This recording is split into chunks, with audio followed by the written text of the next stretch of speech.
Hi, everybody. My name is Eric Green. I'm the founder and CEO of the Dust Cutter Beverage Company. And I am also a fourth generation native of Jackson Hole.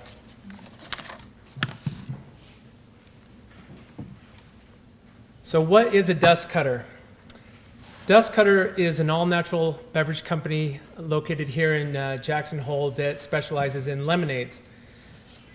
The Dust Cutter was born on the dude ranch that my grandparents owned and my mother grew up on, and they'd take their guests out on trail rides and things of that nature. And after a long day on the dusty trail, they needed something to cut their thirst. So they always served whiskey and lemonade. I took that concept, dropped the whiskey, and now I can promise you it makes a good mixer, so you can add your own whiskey if you want.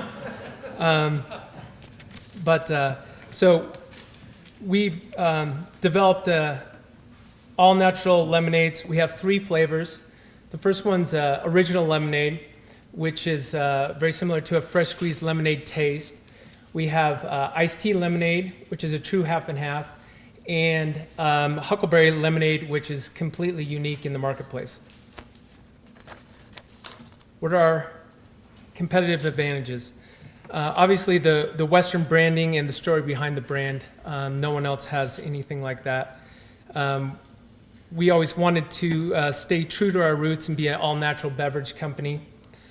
The fresh squeezed taste is very important to us.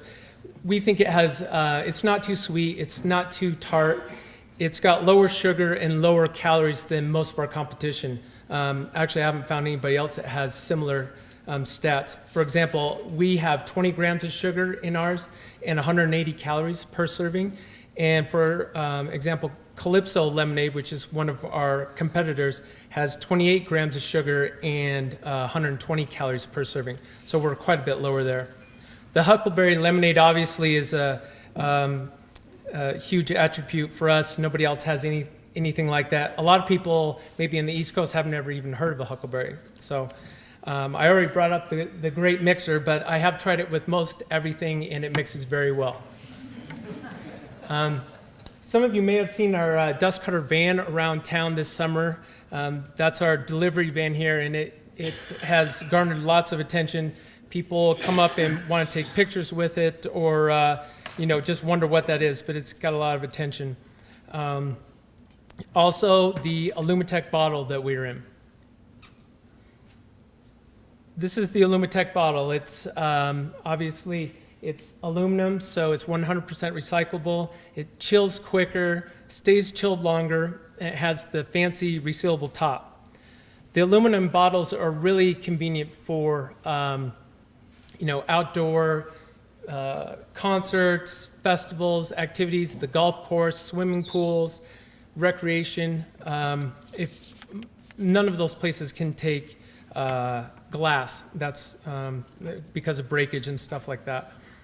And obviously it fits our branding really well because it just looks like an old canteen. So recently we've gotten lots of media exposure. When we rolled out, Ball Corporation, who makes our bottle, really has taken a liking to us, and they're like a $9 billion per year company, and they really like to help build their brand. So when we rolled out, they put out a press release that was picked up in Times Square on one of the big TV screens there, and we were pretty proud of that. So other exposure we've gotten recently from packaging websites and marketing websites, we've got a lot of accolades from that. The Dieline.com and MediaPost.com have both done write-ups on us. And most recently in the Jackson Hole News and Guide, in the business section, they did a write-up on Dust Cutter and me. And then the Wyoming Business Report also did a feature article on Dust Cutter. So what is the current lemonade industry? This category has been the hottest of the hot for the past couple of years, and it's a place where entrepreneurial brands are fully engaged with the big guys in the fight for position. Note Calypso's steady and sustained growth, along with Hubert's and Cabana, Meanwhile, there are plenty of other new launches, plenty of brands with no track record. This quote came out of an industry publication by the name of BevNet, and if you totaled up all the sales that you see on the right-hand side, it's a $250 million industry.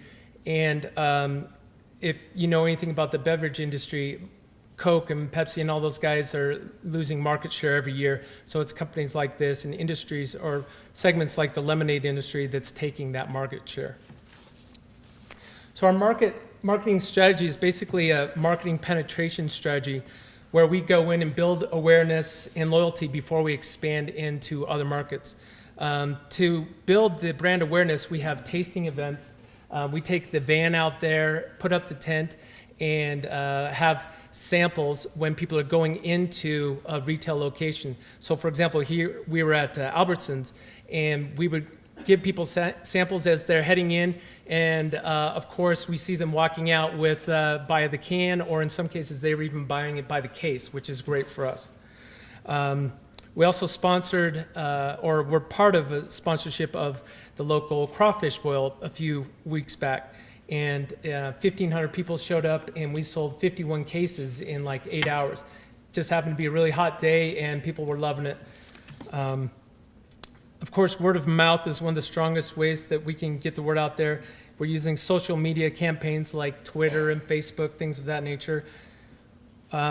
We're distributing ourselves in Jackson, which has proven to teach us a lot about distribution in general, but learn what the retail accounts are looking for, and so we can figure out how distributors, what the things that they're looking for in a beverage company, what they might want to what kind of things they would like to know about.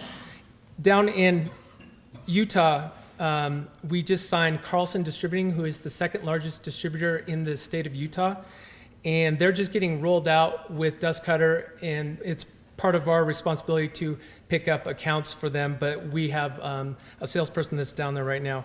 Plans for expansion, we need to, our plan is to go to warm weather environments. So we're targeting distributors in Denver, Phoenix, Las Vegas, Nashville, Oklahoma City, and Austin, just to name a few.